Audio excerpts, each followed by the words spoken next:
اعوذ بالله من الشیطان الرجیم. بسم الله الرحمن الرحیم. امروز میخوایم درباره مکاری فمینیستا یا مکاری فمینیزم یک مختصر مطالب در خدمت شما بیان کنم.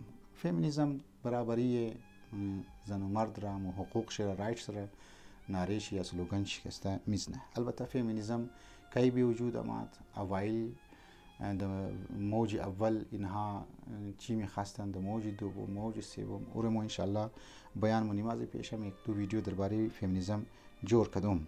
ما میخوایم درباره ازی که فمینیزم امو وظیفه مادری را یا دیوتی مادری را نابود کده، برباد کده، او را میخوایم در خدمت شما بگم. واقعا او وظیفه و او ریسپانسیبیلیتی یک مادر که در خانه باید انجام بده او را هیچ کس انکار نمیتونه. خانواده و فامیلی یک اجتماعی ریزه هست که با تربیت اولاد از طریق مادر اون تربیت صحیح میتونه که امی اولاد را در اجتماع کسته رایی کنه. در حقیقت وقتی که مادر یک اولاد را تربیت مونه، یک جوان را تربیت مونه، یک بچه خود کسته تربیت مونه، صحیح تربیت مونه از تمام لحاظ، هم از لحاظ اخلاقی، هم از لحاظ تعلیم، هم از لحاظ ادب ایر که تربیت منه و در وارد سوسایتی میشه یک ریزه وظیفه نیست یا یک ریزه کار نیست. ایر باید طرفش متوجه بدیم، ایر ما باید طرفش دقت کسته کنیم. واقعا یک مادر را باید داد بدیم و مادری که این وظیفه را انجام بده معنیش نیست که او را مو دمده دمین یک چارچوب یا دمین یک خانه و مو قید کده. نه، یک ریسپانسیبیلیتی است. در دنیا هر کس از خود یک ریسپانسیبیلیتی داره. در دنیا هر کس از خود یک ذمه‌داری داره، یک مسئولیت کسته داره. چطور میشه که یک مادر یک خدمتی کی مونه؟ خب دیدی موقع کسا که فلان نفر دمنی کمیسری خدمت کرد نوبل پرایز باید بدی. باید هر مادر باید نوبل پرایز بدی. چرا؟ چون که اینها صبح شو یک صحیح فرزند را اگر تربیت کرد، وارد اجتماع کرد، یک بسیار کلان کار است که مانند یک کسی که د فیزیکس یا د کیمستری یا د علم مدیسن و غیره یا د علم بیولوژی و غیره کارکردگی کرده. مادر واقعا امیت است. لیکن فمینیستا با نعره مثلا یک سلوگان دروغ و سراب مانند کسته از برابری زن و مرد و حقوق زن، اجتماعی ریزه خانواده را، اجتماعی ریزه فامیلی را به خدا امروز نابود کرده. در امریکا ما انشاءالله در خدمت شما میگیم فامیلیز کسته نابوده. بروکن فامیلی که یکی قسمی از فامیلی را که جامعه شناسان تعریف کنه یکی از اقسامشی امی بروکن فامیلی است که امزی افکارهای فمینیزم، امی حقوق برابری زن و مرد فامیلی ها تباه شده و اجتماعی ریزه‌ای که میتونست اجتماعی کلان را کنتریبیوت کنه او را فمینیزم از نعره‌های غلط خو، از نعره‌های بی عقلی خو تباه و برباد کده.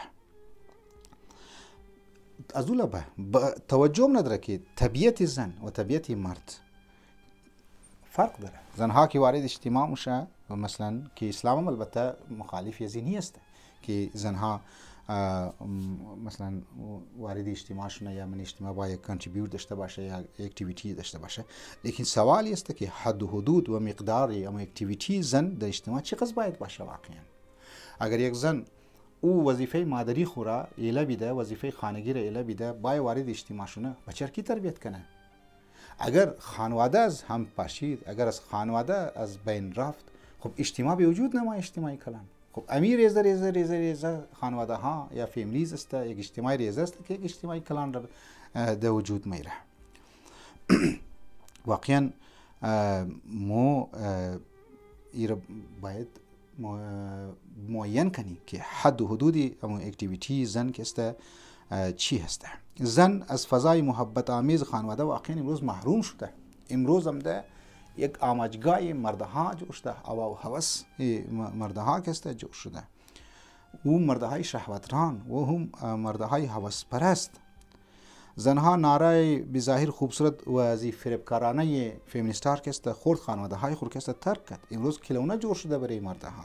هر منی شیشه کسته این میل نمبر میزنه که کدام شما باید یک گنته دو گنته که نه زنا کنین و سکس کسته کنین و دیگه برین. زن شده کلونه د منی هر جایی که بری تو کنی که میخوای مشتری یا کستمر اترکت کنه اونجا زن را کسته آورده.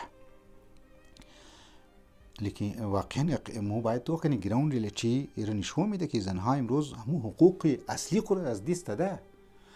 حق زن اینیه که آماجگاه مردها جور شونه. حق زن اینی است که او وظیفه اصلی زن که در خانه هسته او از دست میده. چرا شما این فکر مونین که تربیت اولاد زن را یعنی قید کدو؟ چرا این فکر مونین؟ این کار نیست. لذا این را باید محترم شما توجه بدید. زن امروز حقوق اصلی خود دست داده، شوپیس جور شده زن. واقعا اینا همو فرق مردانه و فرق زنانه را هم طرف شی بالکل توجه نکرده. مشکلات زیادی برای زنها به وجود آورده که ما آهسته آهسته در خدمت شما بیان مونی و مطالب در این سلسله زیاد است. خلاصه کلام اینه که جوانهای عزیز، شما ما بار میگم شما نیاز به استدی دارین، شما نیاز به ریسرچ دارین، شما نیاز به تحقیقات دارین. در فیسبوک زیاد وقت ضایع نکنین، در تیک توک وقت زیاد ضایع نکنین. کتاب کسته بخوانین، مختلف آرتیکلز که درباره یورپی ممالک درباره فمینیسم از شده اما منفی کارکردگی از نه شما مطالعه کنین. واقعا مفهمین که گراوند ریلیتی چیست و فکت چیست، حقایق کیست چیست و اینا که در اومگه اینا سراب است، اینا دوکه است، اینا فراد است. پروردگار علم و شما توفیق بده که درای راست با واقعا بای، درای حق و حقیقت کیست باید بای و دین مو که مورا که مود مقام عبودیت کیست باید برسی اونجی دزومو برسی انشالله. والسلام علیکم و رحمت الله و برکاته.